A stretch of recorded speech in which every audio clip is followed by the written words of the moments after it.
Greetings, everyone. I invite you to continue to keep your videos off and continue to stay on mute. This will help us with our internet connection so that we can hear from our speakers today. Please go ahead and head to the chat. We're inviting folks to chat in there and give introductions in the chat. My name is Bridget Cabrera, she, her, hers. I'm the Executive Director of Methodist Federation for Social Action, and we're so excited to be doing these series of webinars with our coalition partner, United Methodist for Kairos Response. We've been doing this every month for quite a while right now, and have had an amazing turnout and just amazing opportunity to continue to raise awareness and advocacy. Methodist Federation for Social Action is a national progressive social justice nonprofit that mobilizes justice-seeking people of faith to take action on issues of peace, poverty, and people's rights within the church, the nation, and the world. A few announcements about our call today. We are recording the meeting. That recording will be shared by both UMKR and MFSA in the coming days. You'll be emailed this information, so you will have a copy of this recording soon after this call. If you have any questions, please type those questions in the chat. You don't have to wait until we get to the Q&A section. We do ask that from this point onward, that we reserve the chat for questions. This will make it easier for those questions to be directed to our speakers. And if you want to chat with each other, you can talk privately and specifically in the. We are also offering closed captioning for this webinar, so you can access that by clicking on Show Subtitles to the view. Kind of a new thing that we're doing, and so we apologize in advance for any spelling errors and mistakes there. Now I will turn this to our moderator. Welcome, Sarah. Thank you, Bridget. I'm Sarah Webb Phillips, and I'm pastor at Grace Church in Atlanta. And I am a member of the UMKR steering committee nationally. The United Methodist Kairos Response movement is celebrating 10 years and thousands of United Methodists in dozens of UMC annual conferences, whose goal is to bring about a just peace for Israelis as well as Palestinians. UMKR also works with allies in many other faith communities and organizations around the world. Together, we seek to give hope to those whose lives are bombarded by war and military occupation. Our contact is in the chat box if you'd like to know more. I'd like to introduce our speakers today.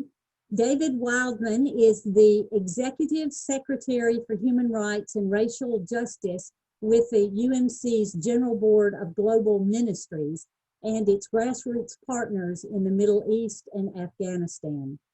He helped found the U.S. campaign to end Israeli occupation in 2001 and serves as the UMC liaison to the UN as a UN advisor and on the World Council of Churches Palestine-Israel Ecumenical Forum group. And he is a lifelong New Yorker. Rafat Kassis, a Palestinian Christian, was born in the West Bank. He is an active human rights and political and community advocate, and that has resulted in arrest and prison time by Israelis. He co-authored Kairos Palestine, the Christian Palestinians' word to the world about what is happening to Christians in Palestine.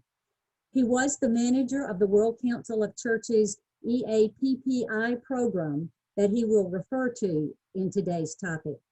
He has a daughter and 2 sons and 4 grandsons. And he has also founded the Palestinian section of Defense for Children International, and he is a sought-after speaker and author of numerous books and articles.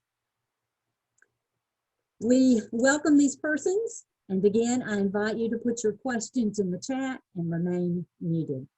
We'll begin with David.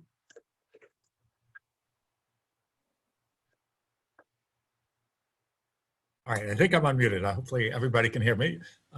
Thanks, Sarah, and thanks to UMKR and MFSA for organizing these webinars once a month. It's really great. And also I want to just thank Rifat. It's great to have a chance to do this together as friends. We've been in many meetings together, and so being able to share briefly together and respond to questions is a real privilege. I want to give a couple just historical background pieces and then use the United Methodist Church and some of the churches in the US about sort of church involvement with BDS to kind of get to where we are now.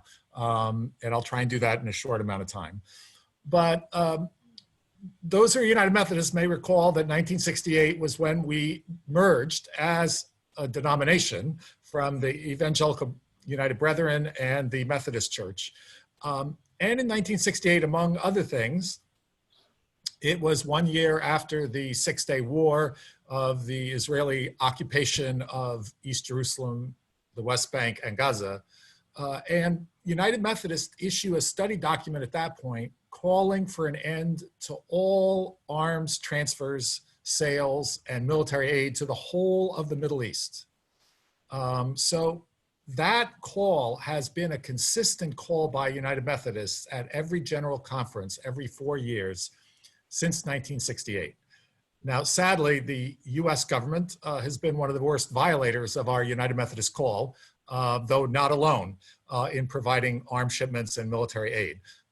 But I put that out there to say that the concern around Palestinian refugees, around Palestinian rights, and seeking a just and lasting peace for all Palestinians and Israelis has been something United Methodists have cared for deeply for many, many years. In the 80s and 90s, MFSA in particular had a special subchapter that some of you may have been members of, MENUM, the Middle East Network of United Methodists. So we've been active with the First Intifada and even the Oslo period. And UMKR, of course, was formed 10 years ago. So I want to just give that background of United Methodists. Now, we're also divided as a church. So we've also had folks who've been very one-sidedly pro-Israel, Christian Zionists, but that's kind of another topic. Then in terms of myself, my first year in college was when the Soweto uprising took place in South Africa. And I quickly became involved in the divestment movement and did divestment efforts on 3 different campuses as part of the anti-apartheid movement. So it was something that I, like churches, have been doing divestment and trying and struggling on campuses, denominations, etc. I also got involved in 1976 with farm worker boycotts of lettuce and other products until the United Farm Workers could be recognized and agreements with the growers. And so I understood the power of boycotts through learning from workers and the most vulnerable and oppressed. The Nestle's boycott. And I think I'd invite all of you to think about different ways in which you've been involved in boycott or divestment movements in your respective contexts. 1982 was the first year that I became active around Palestine. And that was when Israel invaded the Lebanon to drive the PLO out. And it was massive slaughter, thousands of civilians. But right around the time of that invasion, 1 million people gathered in New York to protest nuclear weapons. But some of the organizers said, we can't say anything about Israel's invasion. And in fact, or we'll pull the funding. And so I suddenly discovered the dichotomy and discrepancy within the peace movement and within churches about being silent and being silenced around Palestine. And so that opened my eyes. I was in seminary. I was like, I've got to do something about that. So I share the background to say that when we moved, fast forward to 2000, 2001, the starting of the Second Intifada, many folks started asking, how do we revive solidarity work here in the US that is committed to nonviolence, that addresses the expansion of settlements and the Israeli military occupation that's been going on for so many years at that point. And that was what led to the formation of what then was called the U.S. Campaign to End the Israeli Occupation, but now is the U.S. Campaign for Palestinian Rights. That was done in the context of 9/11, but we felt like even with all this kind of focus on anti-terrorism and the attacks, we needed to lift up Palestinian rights. And it was equal rights for all under international law and freedom from occupation. So in that, very quickly, we started looking at the campuses that were doing divestment movements. So you may remember Berkeley, Harvard, Yale, University of Michigan, and many other campuses in the United States were calling for the students were calling for it, and the trustees were basically ignoring it.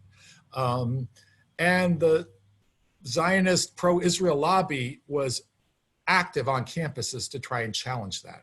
Now in the churches, the Presbyterian Church, I think, was probably the first ones in 2004 to call for a process of phased selective divestment. And it was folks in the Presbyterian Church that had experiences in the anti-apartheid movement and with farm worker solidarity that saw this as a nonviolent economic tool to pressure the companies that were complicit with the occupation. It took Presbyterians 10 years to move from a call for divestment to actual divestment from 3 companies, Caterpillar, Motorola Solutions, and HP, Hewlett-Packard. So United Methodist also at that same time started working at the annual conference level. And I want to kind of frame here, I think one of the things that's both been a strength for us, but also something we need to realize as we face the attacks from the Israel lobby and what's called the Hezbollah campaign of propaganda of kind of challenging and delegitimizing Palestinian rights. And that is that these were grassroots movements, that the grassroots was asking trustees and church bodies to make decisions that, and so it was filtering up at the very same time that the Israel lobby had a top-down strategy to try and silence churches, campuses, and others from making strong statements. Now, one of the significance of churches in the broader movement, once the BNC, the Boycott, Divestment, Sanctions National Movement was launched in 2005 by Palestinian civil society, was the struggles on campuses. There are pro-Israel groups that are members of the campus community and therefore had a legitimate right to speak out as part of the campus, professors, students, alumni. In churches, it was a little different. Christian Zionists tend to be in different denominations. So Presbyterians, United Methodists, the United Church of Christ, Quakers, all had this chance to do something. It was outside efforts to block that. And at first it was divestment only. Then boycott got added with, sort of SodaStream. And I'll just say parenthetically, if folks aren't familiar, like each of these is boycott, divestment, and sanctions are nonviolent strategies of consumers, investors, and of governments applying sanctions to other governments and companies that are engaged in bad behavior, violations of international law. Now, boycott and divestment have emerged globally primarily when the US has vetoed resolutions at the UN to block the international community from engaging in sanctions. So for years, they blocked sanctions on the apartheid South Africa. About a third of the US vetoes were to block criticisms of apartheid practices in South Africa, what's now Namibia, Zimbabwe when it was Rhodesia, et cetera. And half of their vetoes, the US vetoes, were to block sanctions and international criticism against the state of Israel. So when that happens, grassroots movements move to boycott and divestment. So I want, that's just all background to kind of very quickly get to where we're at now. And I think we've moved from the initial efforts from Presbyterians, the American Friends Service Committee, and others from divesting from a couple of companies of like, okay, let's wash our clean hands of Caterpillar isn't changing, so we will divest. Hewlett-Packard is not changing, we will divest. to a process of developing a human rights screen that's based on criteria that then can say any company that does not meet these human rights criteria would be excluded. And Westpath, the United Methodist Pension Board, really has done a great job in developing this screen. And they did it in two ways. And I think it's pretty well known that they were wanted something to be that would apply globally to human rights, but also would have minimal impact on their fiduciary responsibilities of the companies that they could select. And in developing that human rights screen, they looked at the list of the worst countries by Freedom House. So there's 10 worst countries like Saudi Arabia, Syria, Somalia, Sudan, North Korea, and a few others. And then added countries that were in violation of international law, International Court of Justice rulings and Security Council rulings. Well, of course, Israel's been in violation of quite a few of those. So the military occupation was a matter of concern. And that's what led Westpath, the United Methodist Board of Pensions, to put 5 banks on that, because those banks were engaged in a variety of activities in settlements. They had settlers that were customers, they had ATMs. Their loans enabled settlement construction and settlement businesses and industries to function. So it was really looking at how to end that corporate complicity so that would be pressure to end the occupation and the ongoing violations of Palestinian rights. Well, that's gotten a lot of pushback by the Israeli government. Now has this Ministry of Strategic Affairs that's designed to really counter boycott and divestment efforts, BDS efforts globally, especially in the United States. And I'll just say briefly, there's over half of US states have now adopted some kind of anti-BDS legislation. And that gets back to what I said earlier about the strategy of the Israel lobby is top down. They can have much more influence and much more effective controlling of politically elected officials who need massive amounts of money for their campaigns. And so those officials were like, hey, if we pass this, it doesn't matter if it's constitutional or not, we'll get campaign contributions. If we don't pass it, our opponents will get campaign contributions. So there was a very kind of quid pro quo. And if you've talked, anyone who's struggled on this at your own state level will know that a lot of the legislators were like, oh yeah, well this, it doesn't really have any impact. But it certainly has a chilling impact on folks who are trying to engage in nonviolent moral actions of boycott and divestments, to say we want to support Palestinians and Israeli human rights groups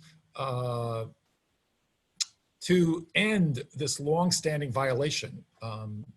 I think another piece that's happened, and this is as a result of our movement, is people have seen the racism and really apartheid quality of the occupation, the military occupation, that Palestinians and Israelis, and Rifat is much better at explaining this, are subjected to different rules based on identity.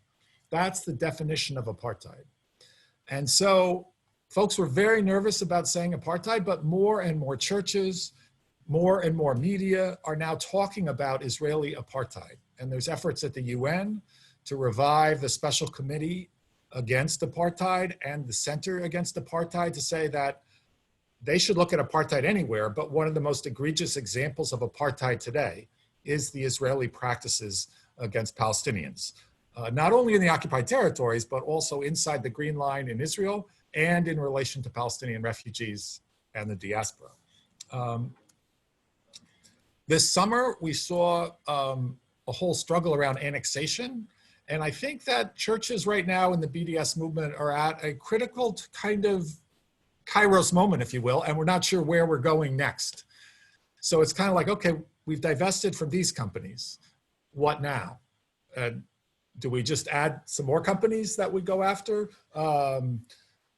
and then more companies, or do we need to look at a different approach? And so I would invite folks, and I hope we can have some discussion about this, of our churches willing to name the Israeli state as an apartheid state, and therefore one that must be subjected to sanctions. And if other governments will not sanction the Israeli state, then it's up to churches and grassroots movements to not only name it as apartheid, but to say we have to block this in nonviolent ways, and take up boycott, divestment, and sanctions even more intentionally to end military aid, to encourage countries in the global south to end the purchasing. Their governments, a lot of India, Brazil, a number of countries are purchasing a lot of military hardware from the state of Israel and from Israeli companies. So just a couple last things, because I know my time is running out and I want to make sure Rifat has plenty of time, that we have an opportunity right now, I think, to really link with Palestinians and a few of the Israeli human rights organizations, B'Tselem, and Peace Now, and others that are moving. And I've had some conversations with Israelis over the last couple of years, and they were like, we want to ask you about this BDS stuff. And like, we understand if you want to divest, that's fine. We understand if you want to boycott a settlement product. You know, we don't like settlement products either. These are, you know, a few of the sort of the few progressive Israelis that there are. But this boycott of Israel, we're very nervous about that. And I've responded to them and said, you know, 10 years ago, none of you wanted to boycott settlement products, and said that was hard for Israelis to accept. And now you're saying it's okay. So my sense is we need to push forward with insisting on challenging Israeli apartheid, and insisting on ways to challenge companies to stop their their work with the Israeli state, where they've placed profit before human rights. And we've got a lot of work to do now. It's not easy, but I'll leave it there and look forward to questions, and turn it over back to Sarah and then Rifat. Thank you. I think you've given us a really good summary of what's happening and what has happened in the past, and you've really given us a challenge right here at the end. So Rifat, let's hear from you. Thank you, Sarah. Good afternoon and good evening for the ones on our side of the globe. Thank you very much, friends, for inviting me to join this webinar together with my friend David. I'm going to speak about the backgrounds of Kairos Palestine movement and its international coalition and the Cry for Hope call. And I will divide my presentation into three parts. The first one, I'm going to talk about the geopolitical background and the role of politics and politicians that preceded the launch of Kairos Palestine. And the second part will talk about the role of civil society, including churches. And the third part, I'll speak about resistance and hope and the growing movement of hope. Simply, I will speak about the Cry for Hope document. In 1994, there was the first and only serious attempt to end the Israeli occupation of the Palestinian land. And I mean here Oslo Agreement, which was signed between PLO and Israel. This agreement gave some false hope for the Palestinians and showed also the lack of interest of the Israeli society to peace, as it passed in the Knesset with 61 vote only out of 120, so at the margin. It also showed the readiness and easiness of the international community to compromise the Palestinian rights, human rights, and international law in general. To me, Oslo Agreement was ended practically in 1995 with the assassination of Yitzhak Rabin, the Israeli prime minister at that time, and the election of Netanyahu in May 1996, till 1999 as new member, as the new prime minister. Netanyahu, a hardliner and rejecter of Oslo and any peace with Palestinians, as he's proving till today, had intensified the settlement activities in the West Bank and did a lot to create a situation and environment destroying the proposed state of the Palestinians, killing practically the two-state solution. Ehud Barak, who was elected as prime minister from 1999 till 2001, although from what so-called Israel center-left, failed as well in granting the Palestinians in the second Camp David with Clinton, and allowed later to broke out of the second Intifada, which had started end September 2000 after Sharon's provocative visit to Al-Aqsa Mosque.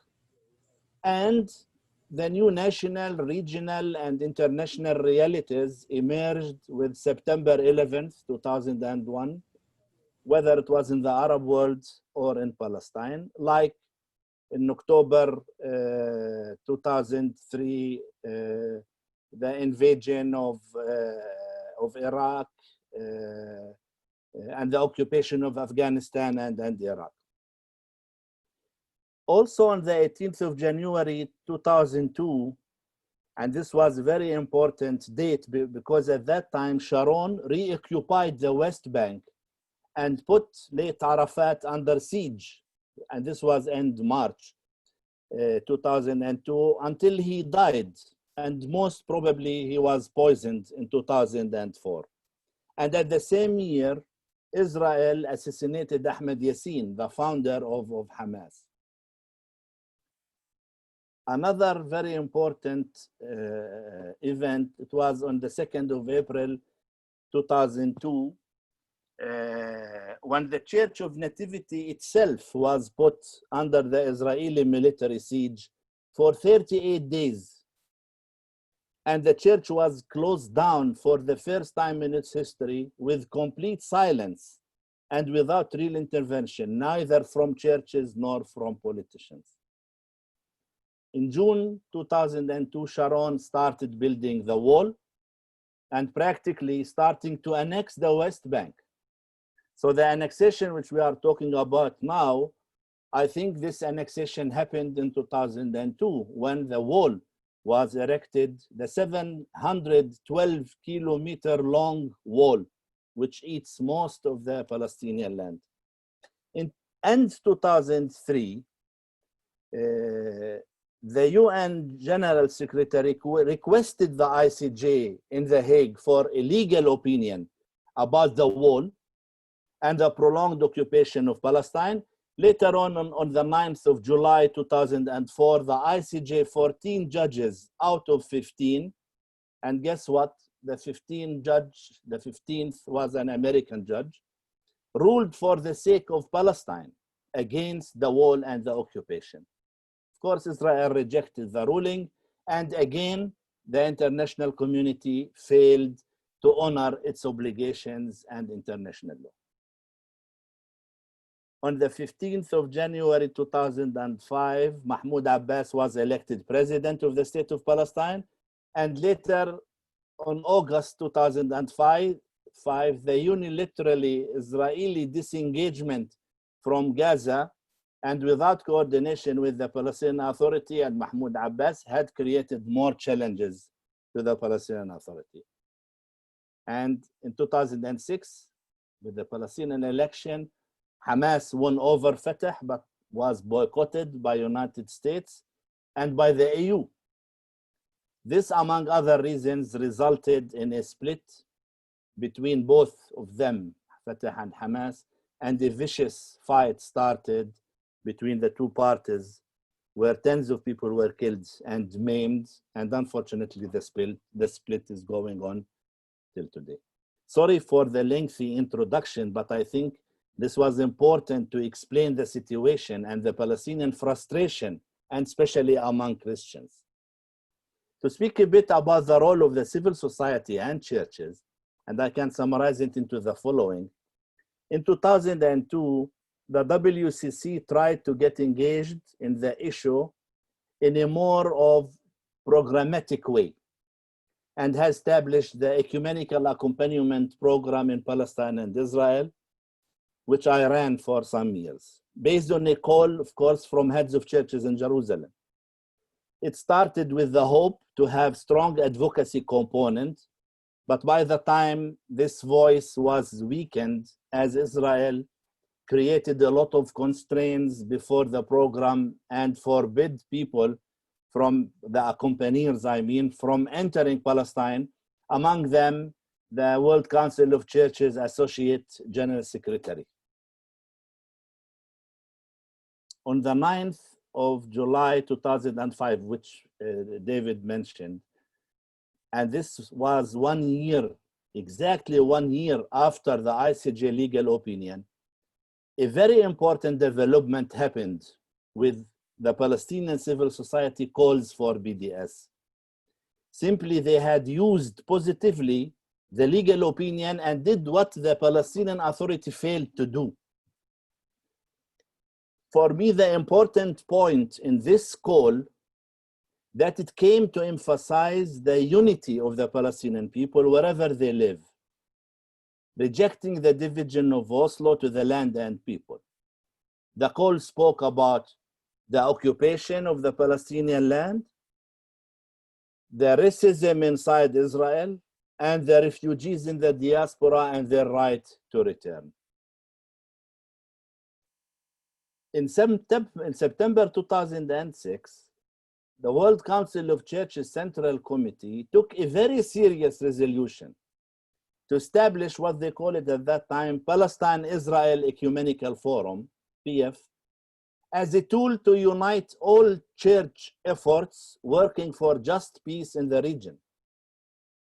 And as a first step, on the 20th of June 2007, again WCC called for a consultation in Amman, Jordan, and had invited many churches and organizations working on Palestine and Israel to discuss together how to concert all their advocacy efforts and work together to bring a just peace in the region. Out of this meeting came a document which was called Amman Call. Although some attendees from European and other church representatives rejected to include the call to BDS, but under the pressure of Palestinian Christian organizations and some of their international partners, the call managed to include a reference on use economic measures as a pressure against Israel to cease its occupation. In that meeting, the concept of costly solidarity was adopted. Costly solidarity. I read once to you, David, you wrote about costly solidarity and convenient solidarity. It seems that the convenient solidarity was much more promoted than the costly solidarity, unfortunately. But as a response, and in early 2008, some Palestinian Christians started their preparation for Kairos Palestine document. And at that time, the main two reasons behind this was, first, to send an encouraging message to our Palestinian Christian brothers and sisters to be patient, to steadfast, and to resist their occupiers, not to sit, observing things. And second, to unite the voice of all Christians in Palestine and send one unified message to their sisters and brothers in the world. So it was just like the manifesto of the Palestinian Christians. In September 2008, there was also an important event which the WCC and the Swiss Protestant churches invited churches and Palestinians to Bern in Switzerland for a consultation about theological topics which usually create friction between churches worldwide, like the Promised Land and the Chosen People, etc. With the frustrated political development, like the war in Gaza in 2008, 2009, and the re-election of Netanyahu in 2009, And the hope which WCC and many churches had showed us at that time, Kairos Palestine as a people document was born. It was both an invitation to the global church to work together and a challenge to them at the same time.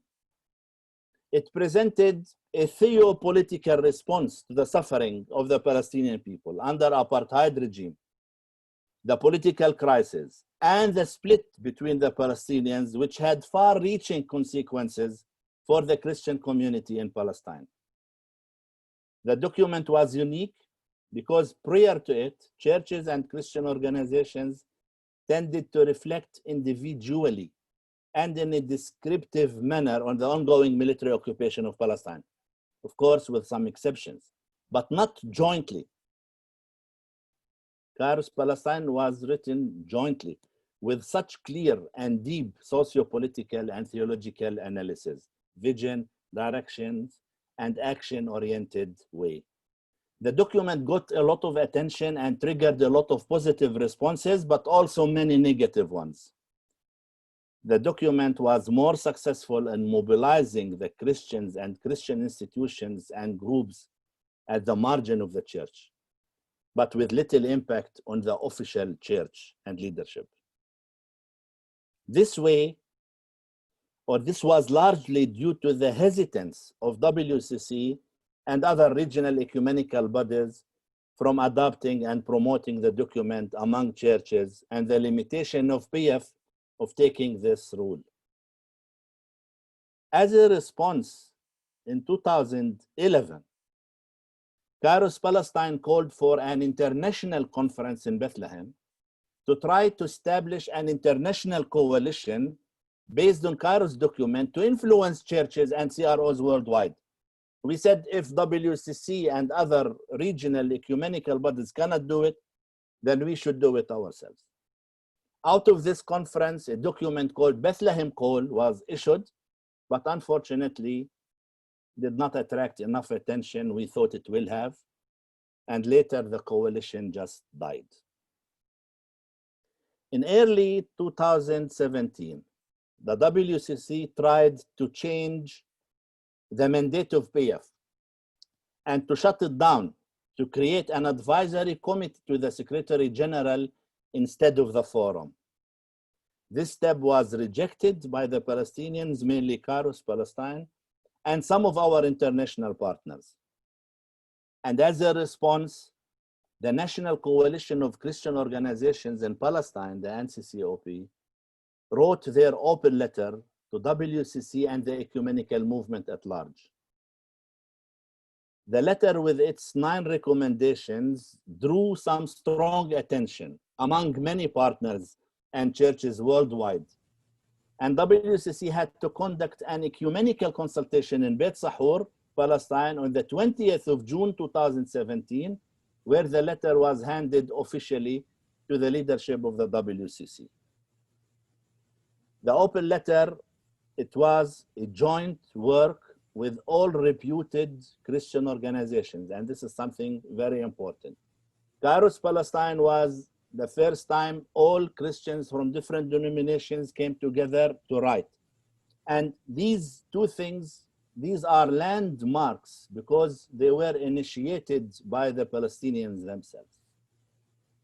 Although the open letter spoke about the urgency of the situation, and I quote, we wrote, "We are on the verge of a catastrophic collapse." And we wrote also that this could be our last chance to achieve a just peace. And as Palestinian Christian community, this could be our last opportunity to save the Christian presence in this land. The WCC did not honor its promises and did not even distribute the letter to its member churches. I mean, we should confess. And we did not receive any answer from any of the regional ecumenical bodies whom we sent them the letter. The only exception was the World Council of Reformed Churches, the WCRC. And again in December 2018, Kairos Palestine called for another international conference to form a new global Kairos for Justice coalition. This time, we did it in a much better way than previous trials and had created it created the coalition with soft structure to run it. More than 20 groups from 20 different countries joined the coalition, and many other groups pledged to work cooperatively with the newly born network. Today, we have tens of movements in more than 30 countries worldwide and managed to develop a unified strategy and created an international coordination committee with different groups to implement the strategy of the coalition. One of these groups was the theology group, who worked together with Kairos Palestine to draft the call, Cry for Hope, which was launched on the 1st of July, 2020. And as David mentioned, there is also the BDS group, whom we are going to launch the BDS toolkit, a study guide for churches on BDS. And this will be launched as a website on the 15th of November, the Independence Day of Palestine. Lastly, to talk about the movement of hope. I like to call it movement of hope, and to speak a bit about the Cry for Hope call. First, for the ones who did not read it, this call, it's a joint urgent call between Kairos Palestine and Christians around the world, translated into 13 languages, endorsed by more than 350 Christian leaders, scholars, organizations, and churches, supported by around 12,000 signatures. It is not any call. It is a call for decisive actions, not words. And decisive actions, not words, means, I'm sorry to put it this way, that we Palestinians and Palestinian Christians, we are fed up from words. Without deeds, without actions, nothing will happen. The matter relates to the integrity of our Christian faith. And different than Amman call, I like to call it, it's a joint struggle and not just costly solidarity. We are struggling together and not someone doing solidarity for another. It is a personal call to all Christians, local parishes, and national churches to engage in process of study, reflection, confession, and actions concerning the deprivation of the rights of the Palestinians.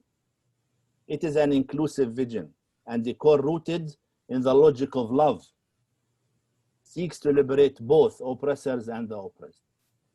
In Cry for Hope, we wrote, we make this call out of concern for the future of both peoples. In Kairos document, we wrote, our future and their future are one. Either the cycle of violence that destroys both of us, or peace that will benefit both. It is a Rod, I don't mean to interrupt too much, but if you could summarize in a minute or so, because you have started us on this vision of hope, and we want time to talk about what our churches can do. So if you could finish up. Then just to close with that the call has 7 recommendations, which is to learn more about the situation and engage in decisive actions, to confront theologies and misuse of Bible to justify oppression, support Palestinian rights to resistance, including BDS, oppose equating criticism of Israel with anti-Semitism, and support initiatives between Israelis and Palestinians and interfaith that oppose apartheid, and finally come and see the reality on the ground. And I will end by saying, I mean, we still believe that Palestine is the priority. Without peace and justice in Palestine, threat to the global peace will remain. As we said in Kairos, we believe that our land has a universal mission, and thank you. I'm sorry I took more than what was assigned to me. No, that's again a wonderful summary of what has happened and leads us into now a time of questions and answers related to the response that our churches can make. Whenever I have introduced the Kairos Palestine document to congregations, I find people are so angered by what's happened and how come they have not known about this. And so I think our first question is a very basic one, but might give us a foundation to understanding. The question is, children who are bullied often grow up to be bullies. Is there a direct or oblique line from the Holocaust to Israel's brutal treatment of the Palestinian, especially those in Gaza? Whichever one would want to respond. I'm happy to start on that. No, there's not a direct line, but there's no question that the Holocaust has shaped. I can't talk right now. So sorry about that. I just got a call.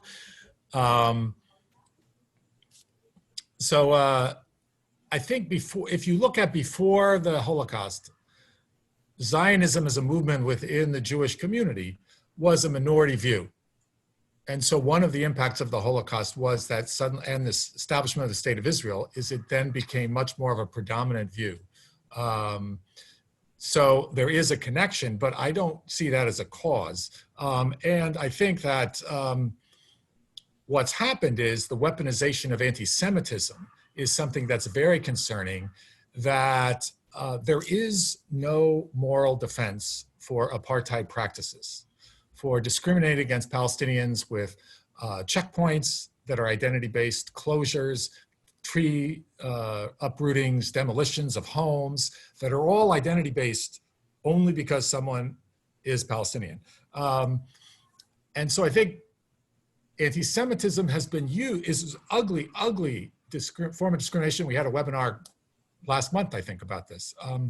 But it's been weaponized to shift the conversation away from Palestinian being exploited and dehumanized and violated to the Israel as the victim and equating the government of Israel with the Jewish community. And I think that's a big mistake.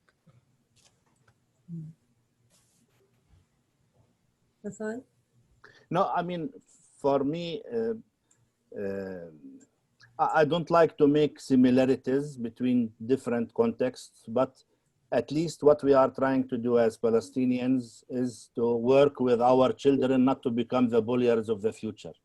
And that's why there are more programs of psychosocial counseling and trying to rehabilitate our children in order not to face the same future in the future. Well, to jump right in, because there's been a couple of comments, is it time for a grassroots and denominational movement to declare Christian Zionism status confessionis and follow the South African model of apartheid? So what steps would you recommend for churches to move in this kind of bold direction? Rifat, do you want me to go first or you want to go first? Yeah, I mean, either way. All right. I could say a couple things. One is, yeah, Christian Zionism is problematic theologically, but there's a number of forms of it. And I think it's not about declaring it as bad theology. It's about we need to challenge and engage those in the Christian Zionist movement, because the leadership in that movement, folks like Reverend Hagee and the Christians United for Israel, are really in a very harsh and wrongful way manipulating well-meaning Christians to say their salvation and their well-being in their lives is dependent upon a violent theology that demonizes and destroys fellow Christians and fellow human beings in terms of Palestinians, that this is somehow God's will. And so I think part of it is Kairos Palestine is very clear of rejecting theologies of violence, that somehow we can be the purveyors. So it's more engaging those communities and challenging them than necessarily declaring it. Theological declarations I found rarely work. without the grassroots movement of folks engaging with other congregations, challenging organizations. And one last thing I'll say, Betty McCollum, who's a representative from Minnesota that sponsored the first Palestinian rights related legislation in the US House around no way to treat a child. Her letter in response to AIPAC, she instructed AIPAC when they accused her of being anti-Semitic to say, I am instructing my staff not to answer letters, not to answer phone calls, and not to schedule meetings with anyone from AIPAC until you've apologized in writing. And that's the kind of thing we need to begin to do with the Christian Zionist community, which includes many, I would say, that have accepted this kind of post-Holocaust Jewish-Christian dialogue dynamic, but that's a larger question too. You know, for me, I mean, maybe I should confess that, I mean, we used status confusionis in the cry for hope, but we used it in its historical context. Because, I mean, in our area, many of our members in Kairos, they did not like to atonement each other's, because we live in an area where, I mean, every group, I mean, speaks against the other group. So we have a lot of groups confronting each other and trying to atonement each other. So I go also for what David, I mean, spoke, although there are some sector of Christian Zionists, which is, I mean, completely irrelevant to dialogue with them and to talk to them.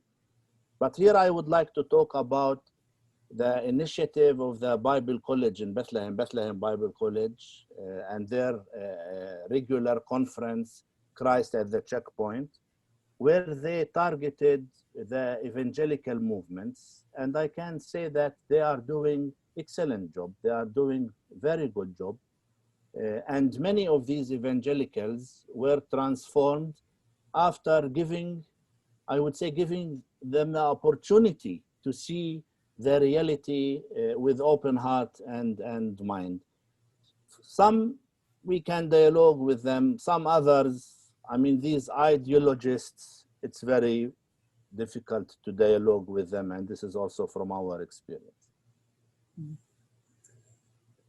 Rifat, you were ending your comments relating to the action statements. And so for you and for both of you, how can we move our church members from prayer to advocacy and working for justice as a spiritual journey? How do we help that movement that engages our actions where our deeds have to be a response to the words that we offer? So what would you say to that? David, you go first, or you want me to go first? No, we should rotate a little bit. Yeah, okay.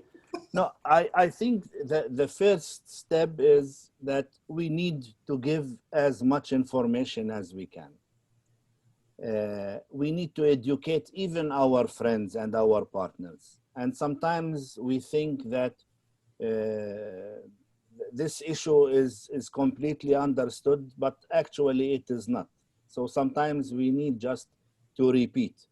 So information and encountering, we need to talk, we need to discuss things.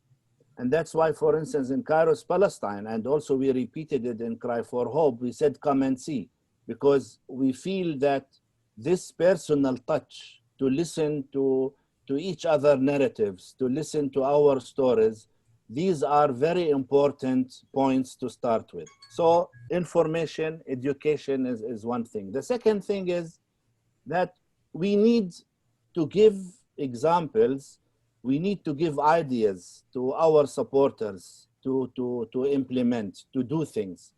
Sometimes, for instance, if we ask people to write letters to so-and-so, they will not write it. But maybe if we can give like some sort of templates for people. I mean, we need to make it easy for people to join the struggle. Also, I mean, being on the streets on special events, this is something very important. Bring the cause of Palestine, justice and truth into the life of the church, whether it was on Sunday prayer, but also on the special events of churches. This is also something we find it very important.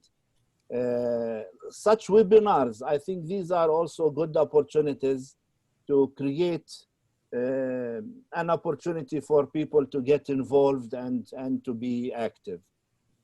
This is what I can think of right now. Maybe David, you can enlighten us more. Yeah, I would thank you, Rifat. I'd say the response to that is oftentimes we're attacked of like, well, that won't work. So BDS won't work. And what I've found helpful is to say, fine, that's your opinion. What nonviolent actions are you doing? Yeah. And to come back to sort of, if you want to join EAPPI, become an accompanier for 3 months, be on the ground. If you want to join Christian peacemaker teams, and that is your nonviolent action to protect Palestinian children, to make their way to school, great. You don't have to do BDS. That's a terrific thing. If you're working 100% to kind of stop military aid, great. That's actually sanctions. So to help shift the conversation, not from can that work, is it possible, what can I do, to what nonviolent actions can I take in partnership and in solidarity with Palestinians, with Israeli peace groups, with the global community that will make a difference. Because what I found is that critics, the easiest way to stop our work is to say it can't be done. And so to look at two things I'd lift up is in the Gospel of John, it says, the truth will set you free. We as Christians still believe in the truth. We have a government in the United States and too many governments around the world that don't believe in truth. But we still have to, as Rifat said, get that education out. And the second is in Luke 18, one of my favorite texts is the widow and the unjust judge. The widow had no power. Like a geopolitical analysis would have been, she should be quiet and just kind of take care, survive. But she went to the unjust judge and kept challenging him. That's the kind of Palestinian notion of samud, of steadfastness and persistence to kind of keep at it. And we need to understand our work as a politics and practice of erosion. And you don't erode injustice overnight. So my sense is help folks get on, as Rifat was saying, join the movement. It's not like you have to do everything right away, but what's the one thing you're starting with now and inviting your neighbors to join in with? Thank you. Our time's about at hand. For those who can, we'd like to go another 5 minutes or so, just to dig a little deeper into what our churches might could do. One question is, do the Palestinians know what Christians are doing here? Are they aware of our BDS efforts? Yeah, I mean, you know, from our side as activists in organizations, we try our best to publicize these information as we receive them. We try to keep the public informed. And all these, I mean, activities like boycotting or divesting from companies benefiting from the occupation, they are very much appreciated locally. So we try our best to publish this.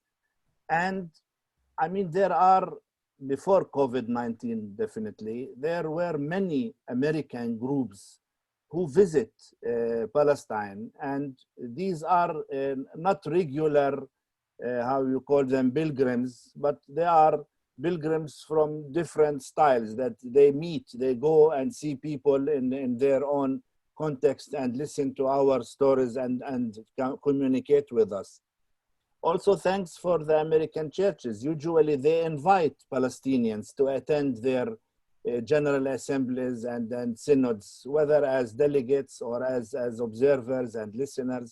So there are some opportunities here and there that create some information, some awareness about what's going on. And we try to transmit this to our public and to our people.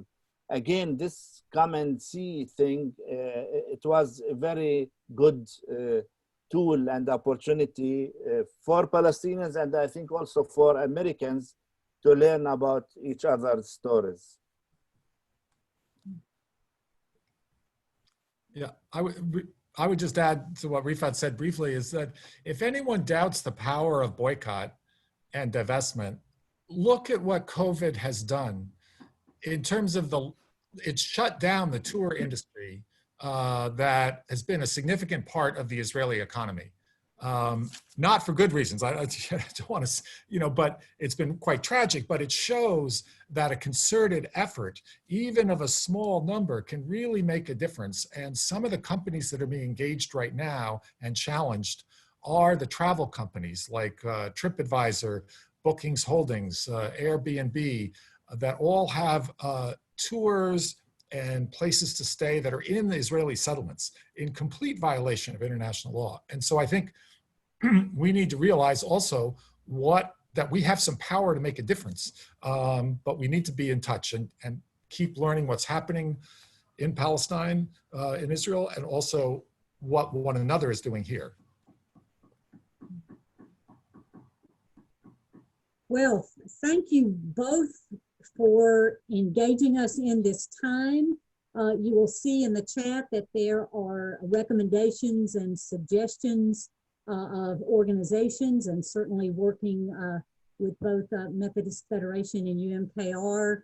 I think this has given us some thought of what can happen next, as well as we partner with our Christians in Palestine and learn from them as well. I want to remind you that on November 18th, UMKR will have a 10th anniversary celebration and reflection and recognition of those working on Palestinian rights within the United Methodist Church. And there'll be information about that, and you're welcome to join us.